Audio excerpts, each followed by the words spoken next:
Okay, this is part 2 of my inspection of an AGR boxcar.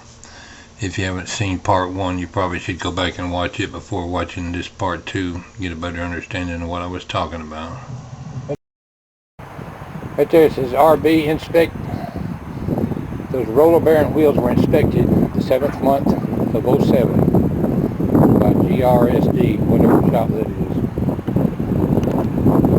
They take the wheels out of the car, roll the roller bearings by hand to make sure there's no defects in the roller bearings.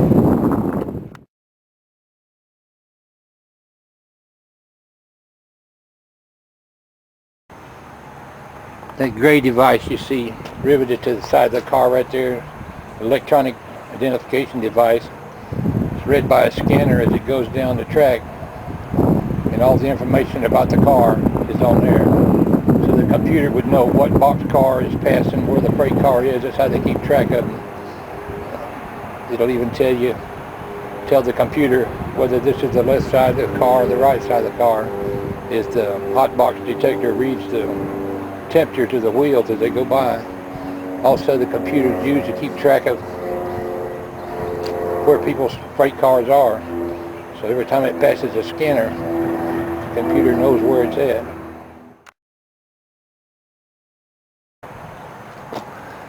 Right there on the truck side, I don't know if you can read it in this picture or not, it says CCR 6673. That's the original car number for this car. It's been repurchased or sold to somebody else. It's now an AGR box car. Been re-stenciled on the side AGR.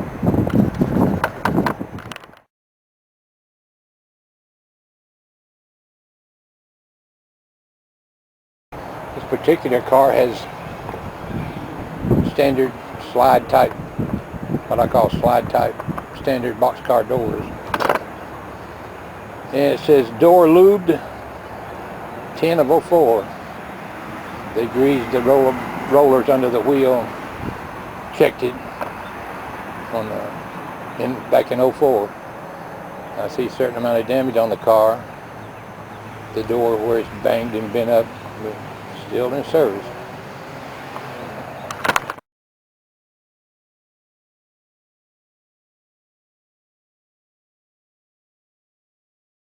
This particular boxcar here has problems with that side door.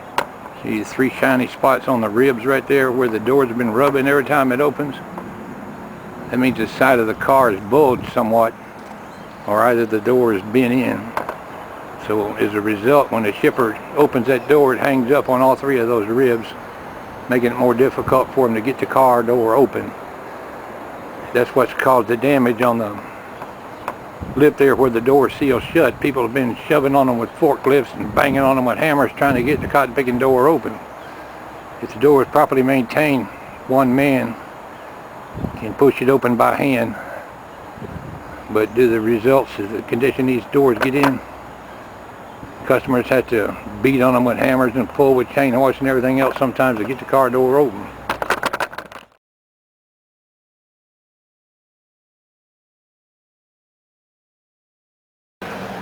You'll note on this box car, it's been derailed before. The side seal was bent right there. That's where a crane, probably where a crane hooked their hooks on under the sill there to pick up the box car. And they didn't hook in a good place, and as a result, it bent that thin side seal on the car. Both ends have it bent the same way. That's the result of contractors re-railing these cars that don't know what they're doing. Experienced carmen would know where to hook this car, or you wouldn't damage it when you pick it up.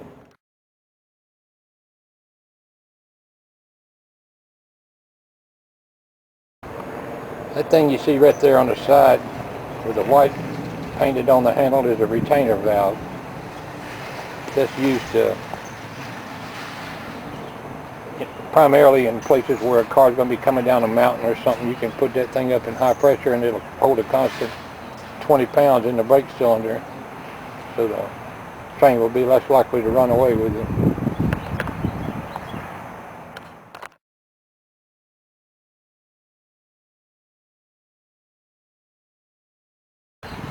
You can still see the indentations of where the original car number was on there, CCR 6673, and they just painted over at AGR 1276.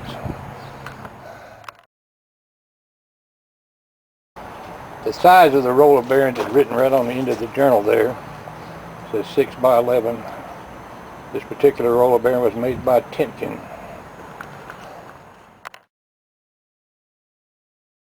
Here we're looking at two different kind of couplers in this car.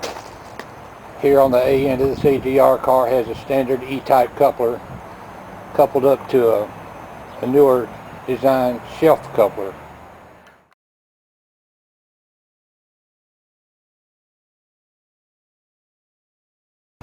Years ago, the ladders on the side of the car used to go all the way to the top of the car, and the brakeman could climb up to the top of the car and walk to the top of the train.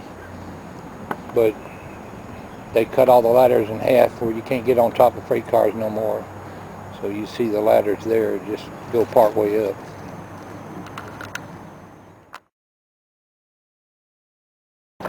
As a car inspector, where I walk in a train, a few things I might look for as I walk past the train. There'll be certain things such as the height of that air hose arrangement there. It has to be above the, can't be below the top of the rail. So they have them air hose supports on there to keep it up, but oftentimes you'll see a hose get down low and be dragging. As a result, rubbing on crossings and stuff, it'll just drag a hose in the whole hose and cause the train to go into emergency, or even worse, tear the hose off. And as a car inspector, I've replaced thousands of those air hoses. Carmen walking by would check the flanges on the wheel there, the rim, watching the wheel for any cracks, anything, any of the safety appliances bent or needing repair, crossover platforms, general mechanical conditions of the car as you walk past. Looking underneath the boxcar, you look at the piston there. The piston is sticking out, sticking out a good 7.5, 8 inches, and that's a good distance. Standard length on that type of piston should be 7 to 9 inches. If it's too long, that means the brakes are not working, or if it's too short, they're too tight. The chain hanging down right there is loose. That rod goes to the handbrake on the other end. If the handbrake was wound up, that chain would be tight instead of hanging down slack like that. But when the piston's out, you know the air brakes are on. If that piston is not sticking out, the train is either charged up and in service, or the brakes have no air on them at all. So a train going down the track with air pressure on it, the piston will stay in. When it loses air pressure, the reservoir activates that piston, shoots it out, and puts the brakes on. So brakes work the opposite of what you might think. When the low pressure gets low, the brakes come on. Pressure stays up, the brakes are released. And I've probably told you more than you would be interested to know. I'm sure I've bored you to death. We'll just look around here a little bit before I complete this video. Quite a bit of freight in the yard today.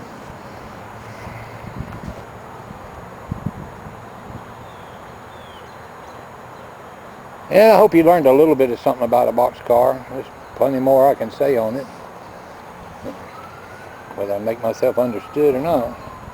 If you have any questions, email me.